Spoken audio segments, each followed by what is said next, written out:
Tim. Welcome to What You Want, and thanks for logging on. Well, this is a special supplement and a proof of concept. Thank you for joining me for what may be the first of a series of taped supplements to our This Week in Watches feature. Now, as I've always said, I have talking points and news items for every show, but I'm happy to go off script for the sake of interacting with our live audience. Now, if you're watching this, you know that it's broadcast and recorded. So here's the idea.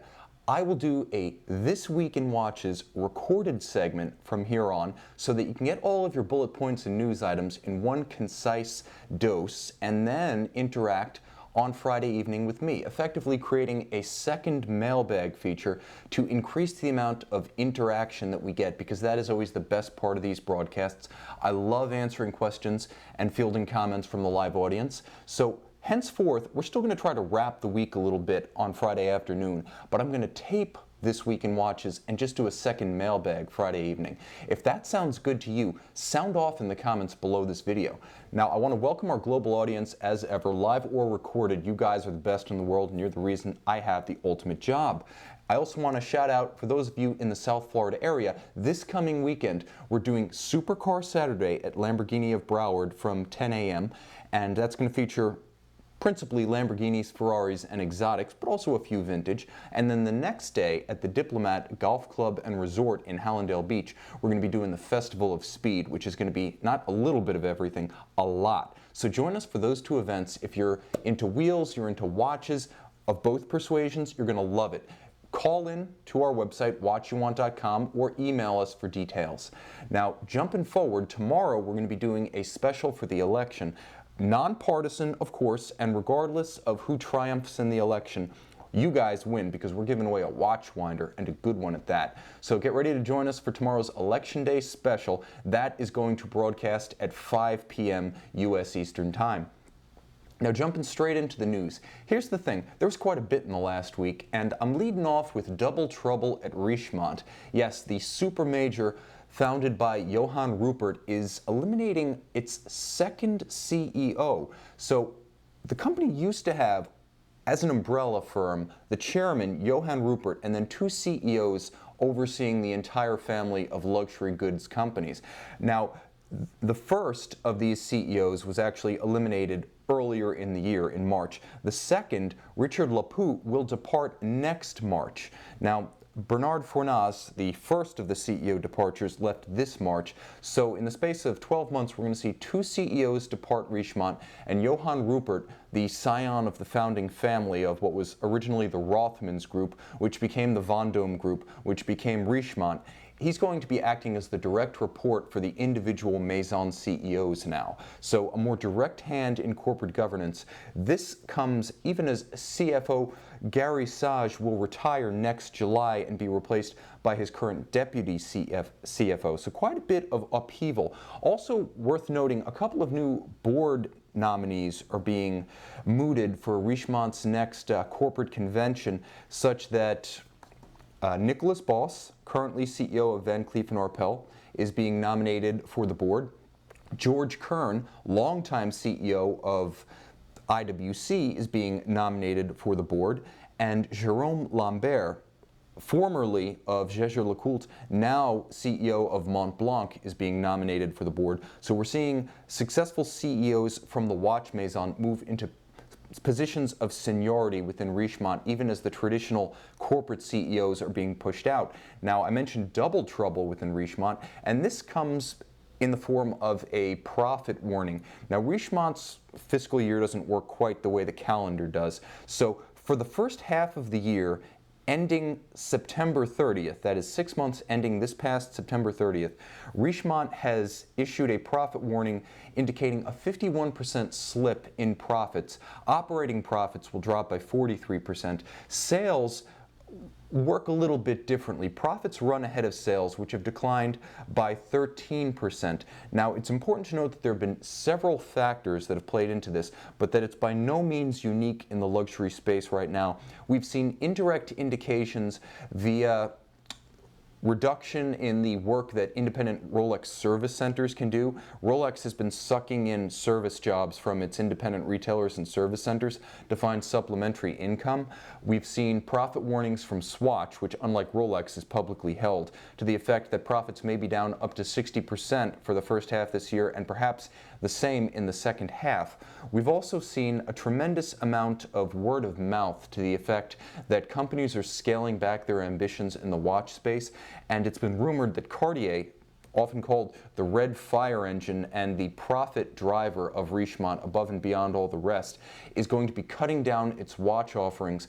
I've heard this from people who are not of Cartier, but who definitely qualify as deep industry insiders, that the company is going to be moving away from its focus on high horology and putting its energy into sub $10,000 timepieces. A huge change of focus for a company that invested massively in high-end manufacturer watchmaking up to and including Geneva seal calibers. So not only are we seeing upheaval at the Richemont corporate level, but we're seeing it start to spill over into the individual divisions. Now, what more can I say about Richemont corporate here? Well, they've given some rationale for the profit and sales reductions, starting with anti-corruption laws in China, which they note nevertheless have not hurt mainland China sales as much as sales in Hong Kong have been hit. They say mainland China actually remains fairly strong, but Hong Kong is an absolute death trap for profits. And this has led to significant inventory buybacks. Richemont is purchasing back inventory principally from Hong Kong, from Singapore, and this has had an effect of perhaps decreasing sales, because buybacks count as negative sales, by 3%, such that the decline in sales of 10% became the 13% reported with the buybacks. Uncertainty regarding the U.S. election has been a major factor, and they're not afraid to say it. Moreover, there was a tremendous amount of uncertainty leading up to the UK Brexit vote, but apparently, sales have been relatively robust as the pound has softened and tourists have moved into Britain to purchase watches on a watch tourism basis. So the UK is actually responding and improving, but for the most part, the damage done in the first half of the year leading up to Brexit is what's weighing down UK results to this point for Richemont. Finally, it's very difficult to read the tea leaves for Richemont profit and Richemont fortunes, because even though this is a catastrophic profit warning, 51% down, there's no way to spin that, nevertheless, Richemont's fortunes have increased somewhat since July, when the stock was trading at a yearly low of 53 Swiss francs. It's currently at 67. So I'm not exactly sure how the markets are reading Richemont's fortunes, but strictly by the numbers, it would seem to indicate that investors believe the worst may be over with respect to Richemont's loss of value. We'll see if cost-cutting and corporate shuffles can turn the company around in the second half, and we'll be following that story closely. Again, the upheaval at Cartier, I have yet to confirm this, but considering the sources who conveyed this to me, I wouldn't bet against it. Now, also important to note that the Rolex 10% price increase in Britain is related. When I speak of post-Brexit vote being significant in watch tourism within Britain, Rolex price increases of 10% within Britain are targeted at avoiding transshipments. The idea that with the pound now trading at roughly 1.3 to the US dollar, there might be temptation for buyers, including bulk wholesale buyers, to try to sweep up Rolex inventory in Britain for external sale. Hence, Rolex adjusting prices upward by 10% within the UK market. That's the logic behind Rolex's decision, and that's why it hasn't been seen generally around the globe. Now, in terms of new watch debuts, those of you who watched our program on Friday already know about the JLC Memovox Boutique and the Karl F. Bucher Monero Peripheral Blue, but I'm going to quickly jump and cover these because they're significant debuts, they're fun debuts, and those who didn't watch the program on Friday shouldn't miss out. Now, Jaeger-LeCoultre, after a couple of days of teasing on their Facebook site, announced a new Memovox Boutique Edition. What's different? Well, unlike the current Master Memovox, this one is explicitly vintage. So if you're familiar with all the tribute references, tribute to Polaris, tribute to Deep Sea, tribute to Reverso 1931, tribute to Reverso 1948, tribute to Geophysic, this is going to feel very familiar. It's a vintage-inspired design in a 40mm steel case. Now, it uses the running gear of the 2010 Memovox revival, but this one is $11,700 and limited to 500 pieces, available exclusively at Jaeger-LeCoultre boutiques. The interesting thing is that it's sort of an amalgamation of different historical cues. It's not a tribute to any one reference. It's a combination of 1950s crown shapes, 1960s case profile, specifically the ratio of dial to bezel. It recalls the E855, 1970s dial, most specifically the E877 Snowdrop, and then 2016 lug design, much like what is now seen on the Master Ultra Thins. Put them all together, you have the new boutique edition. Now, it comes with a textile calf hybrid strap in calfskin with a lightly contrasting blue stitch, and this is being called the Trieste strap. Individual numbering on the case back with the geosphere symbol that was revived with the tribute to geophysics back in 2014. Now, how do I feel about it? Honestly, I feel it trades a little bit too much on nostalgia, on the retro watch phenomenon. It's a very safe play, and considering what Richemont is going through, I understand the logic behind it, but I do wish there were an equally ambitious thrust of avant-garde and challenging design to run in parallel with all of the vintage tributes that JLC has released. You still have to feed the fire of innovation, because ultimately, as I love to say, if the designers of the watches that inspired these tributes had gone to the well from periods 40, 50 years prior, to the 60s, to the 50s, to the 70s, we would have gotten pocket watches in the middle of the 20th century, playing to nostalgia for pocket watches. Instead, we got classics that became future collectibles. Likewise, if we want to see collectibles born of our era, innovation is a must-have. So I'd like to see JLC move beyond the comfort zone and maybe slow down the march of these tribute editions. Now, Carl F. Bucherer, shifting gears into the innovation mode, debuted the latest addition to its peripheral rotor automatic watch family with the Monero Peripheral Blue. Now, this is significant because the Monero Peripheral Blue uses the 2016 debut CFB A2000 peripheral rotor. We've seen movements like this on Grand Complications from Vacheron Constantin and Breguet. We've seen Patek Philippe with its 350 and 350i historically attempt a peripheral rotor but not quite get it right. The CFB A1000 proved that it could be done right, and Carl F. Bucherer did it in 2008 with its Basel World launch of the first mass-market peripheral rotor that could be considered accessibly priced and everyday reliable. Well, they were expensive. The CFB A2000 caliber in the Monero Peripheral Blue allows a peripheral rotor in a steel case 40.6 millimeters to be priced at $7,200 US. It's a great deal, and with a fumé metallic blue gradient sunburst dial, a very complex treatment of a blue sunburst dial. It's incredibly handsome. It looks like a Moser, which I love, and it has modern running gear in a case that's traditional in proportions, modern in dimensions, and fairly avant-garde in its use of color tones. So this is a watch I like a great deal. The caliber, which operates at 4 Hertz, has 33 jewels, peripheral automatic rotor, so you can see the whole case back undisguised by a rotor, as you find with central mounting. In a lot of respects, it's like a better solution even than the micro rotor. With a 55-hour power reserve, COSC chronometer certification, and hacking seconds, it's also mechanically sophisticated. So just a great offering from Bucherer. And on that note, and I think we're starting to see a trend with the JLC, first we got a blue Memovox. With Bucherer, we got a blue Monero. And with Maurice Lacroix and the Pontos S Diver Blue Devil limited edition, we continue the trend. Now, blue looks great on luxury watches, and I'm not going to lie, it's a personal favorite of mine.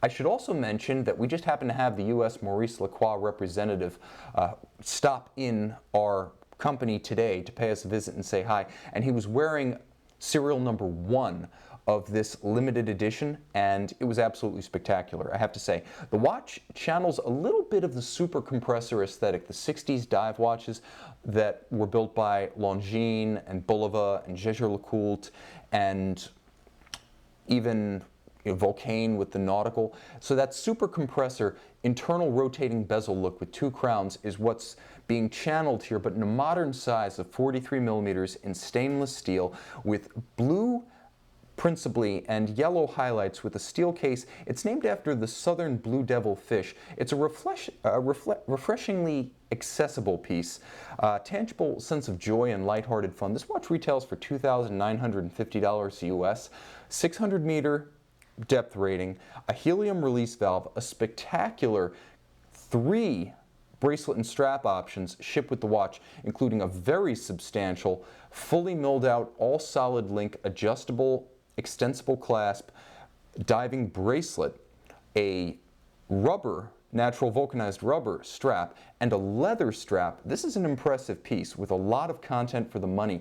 I would even say it gives Tudor a run for its reputation as the best value for the price in the utility watch. This is right up there with Longines as a best-in-class offering when you compare the ratio of content to price.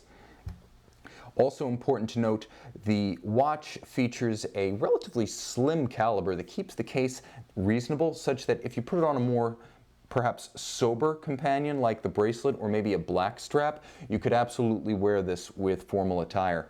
Now, from value to high horology, we go from the handsome and appealing to the spectacular and stunning.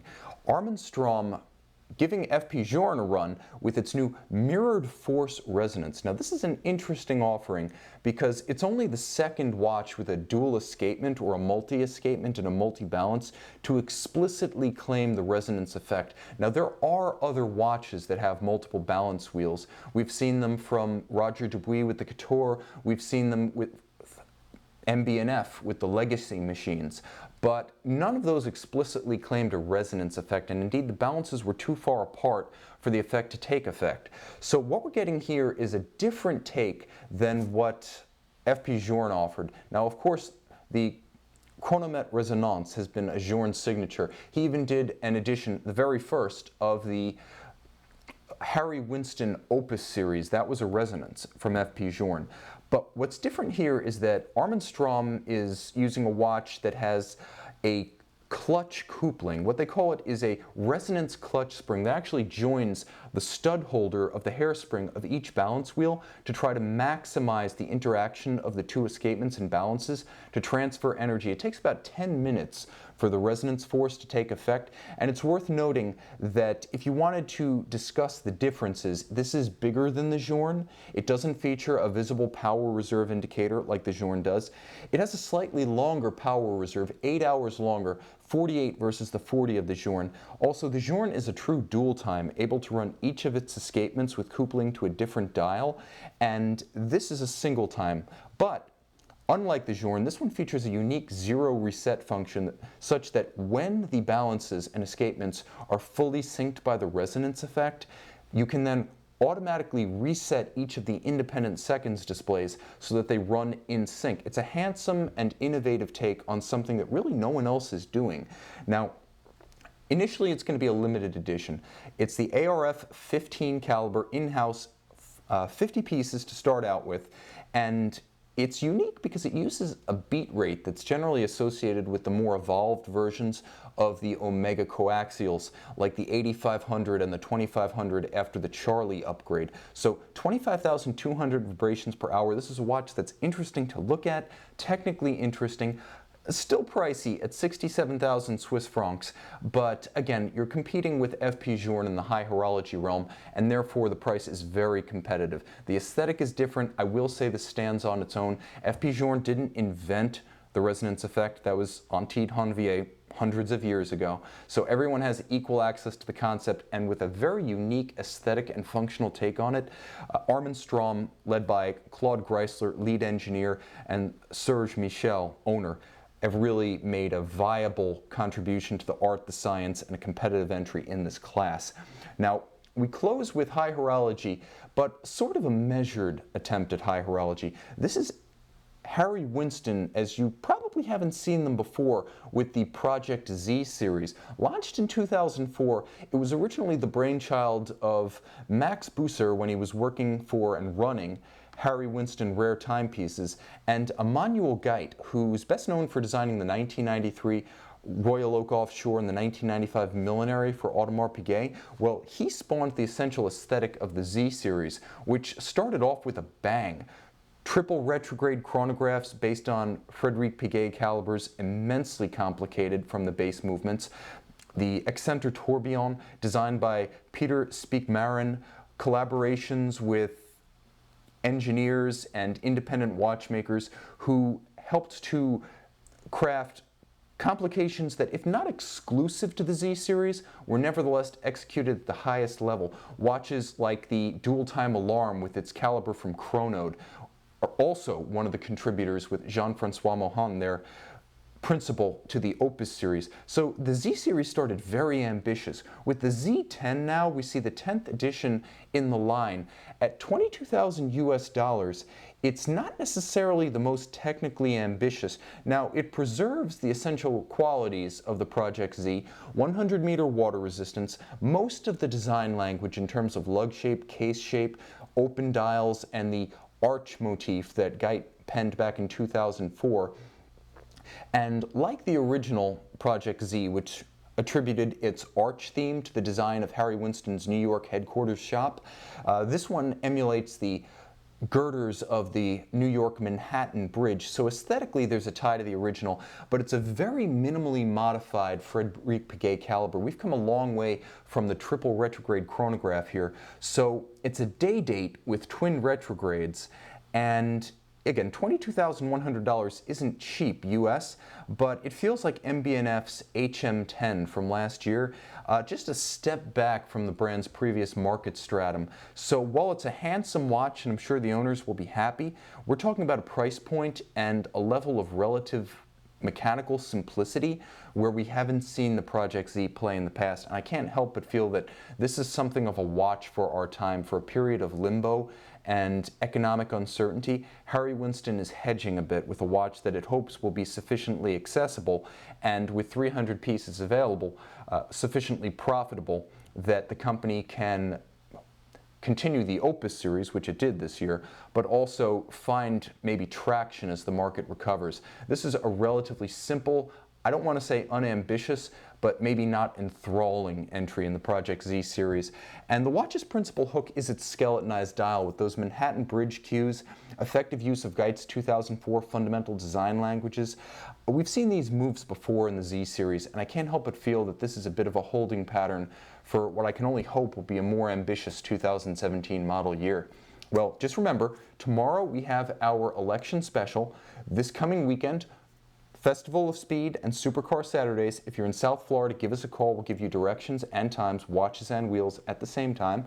Thanks for joining us. This has been Watch You Want Inc. I'm Tim, and thanks for logging on.